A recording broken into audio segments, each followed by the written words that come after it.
Skybright Axe, page 11. Some people say that Paul Bunyan wasn't much taller than an ordinary house. Others say he must have been a lot taller to do all the things he did, like sticking trees into his pockets and blowing birds out of the air when he sneezed. Even when he was a baby up in Maine, he was so big he knocked down a mile of trees just by rolling over in his sleep. Everyone was nervous about what might happen when baby Paul grew older and started crawling. Maine wouldn't have any forests left. Paul's father, who was an ordinary-sized man, was a bit nervous about it all himself. One night he had wakened to find his bed down on the floor. There beside it sat baby Paul, a crosscut saw in one hand. In the other hand he held one of the sawed-off legs of the bed. He was chewing on it to help his teeth grow. "I'll have to put him somewhere safe," Paul's father decided, "where he won't be a public nuisance." He cut down some tall trees growing near his own cabin and built a boat shaped like a cradle. Paul's mother tucked Paul into it. Then Paul's parents put a long rope on the floating cradle and let it drift out to sea a little way. It was a lovely blue-green place for a cradle, with fish flashing around and the waves making small humpback motions underneath. Baby Paul sucked his thumb and watched the seagulls flying over, light shaking from beneath their wings. Paul smiled and he hiccuped. The hiccup started a gale that nearly blew a fishing boat all the way to the North Pole. Finally, Paul went to sleep. He snored so loudly the gulls went flapping toward land, for they thought a thunderstorm was coming. Then young Paul had a bad dream, brought on by the extra-large ham his mother had given him for breakfast. He tossed about in his sleep and started the cradle rocking. Each time the cradle rocked, it sent a wave as big as a building towards the shore. Paul tossed harder, and the waves grew even larger, bigger than cities. They smashed against the shore and threatened to drown everything on land. People scampered up the church steeples. They scrambled onto rooftops. They clawed their way up into trees, and they yelled for the government to save them. The settlers for miles around put rifles on their shoulders and marched up to Paul's father. "Get that baby out of here," they shouted. "He's a danger to the whole state. A baby like that is against the Constitution." Paul's father and his mother, too, couldn't help feeling a bit proud of how strong Paul was. But they knew that the smartest thing to do was to move away. No one seemed to know exactly where they went. Wherever it is, Paul didn't cause too much trouble for the rest of the time he was growing up. His father taught him certain things which helped. "Don't lean too hard against smallish trees or buildings, son," his father told him. "And if there are towns or farmers' fields in your way, step around them." And Paul's mother told him, "Never pick on anybody who isn't your own size, son." Since there wasn't anyone his size around, Paul never got into fights.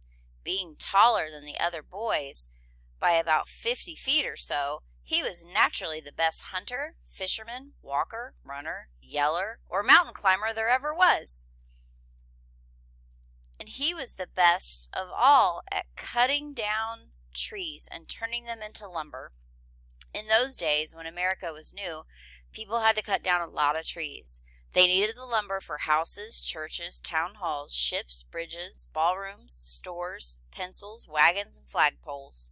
Luckily, the trees were there, stretching in tall, wind-shining rows across America.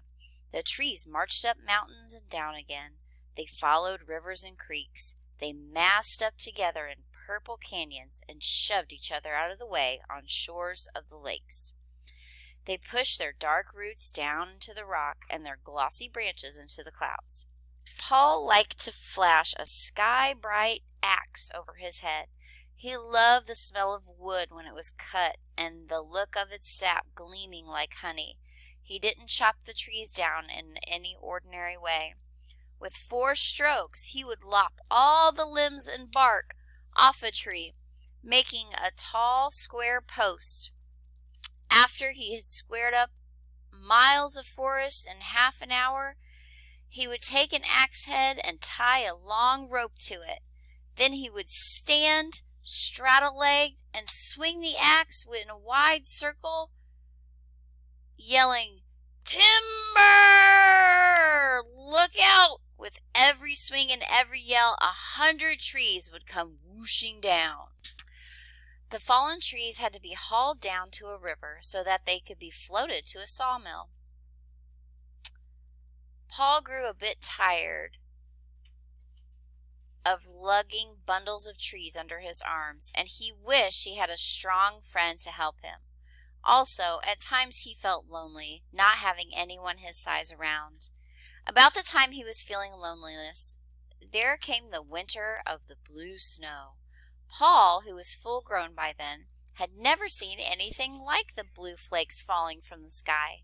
Nobody else had either, and perhaps they never will unless it happens again. The blue snow fell softly at first, like bits of sky drifting down. The wind rose and the flakes grew thicker.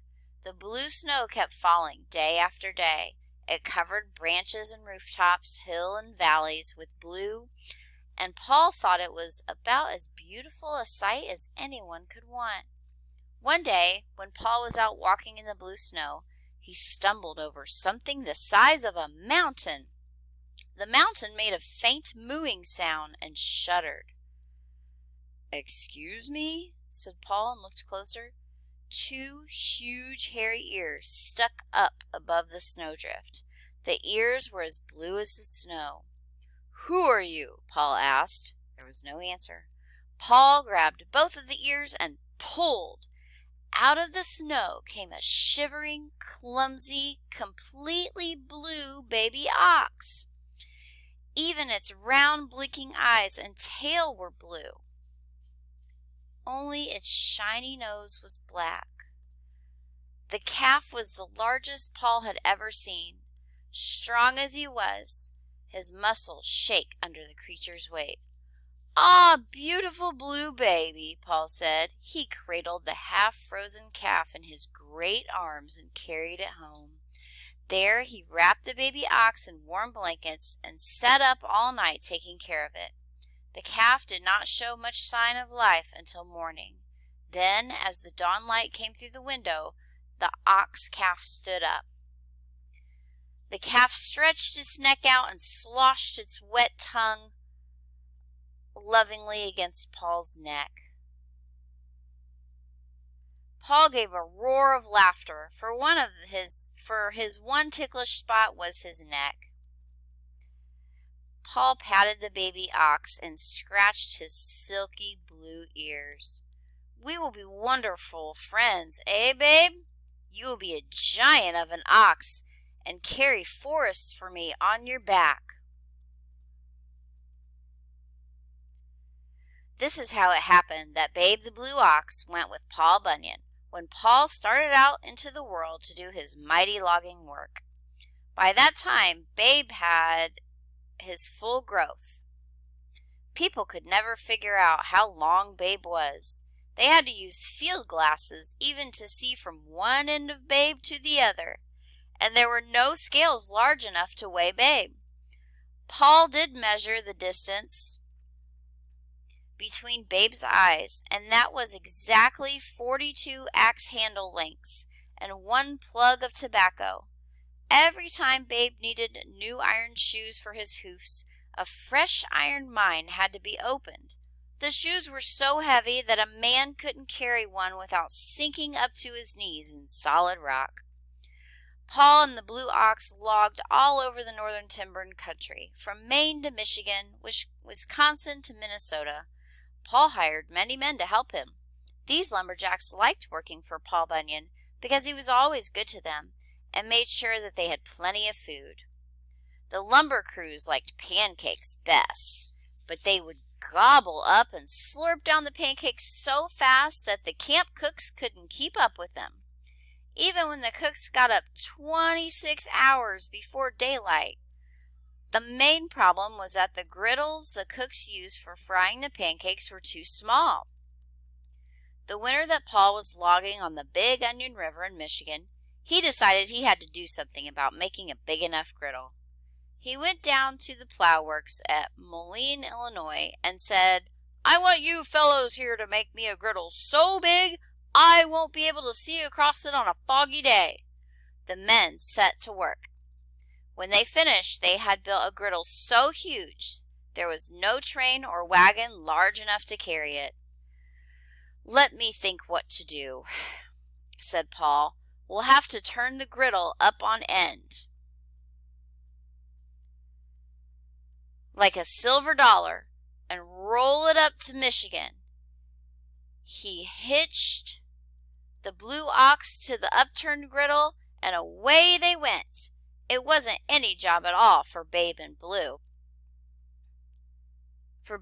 Paul, though they had to hike a couple of 100 miles. A few miles from the Big Onion lumber camp, Paul unhitched Babe and let the griddle roll on by itself. When it stopped rolling, it started to spin as a penny does when it's about ready to fall. It spun around and around and dug a deep hole in the ground before it flopped down like a cover over the hole. The lumberjacks cheered and rushed off to haul a few acres of tree into the holes for a fire. The cook and 101 helpers mixed tons of batter.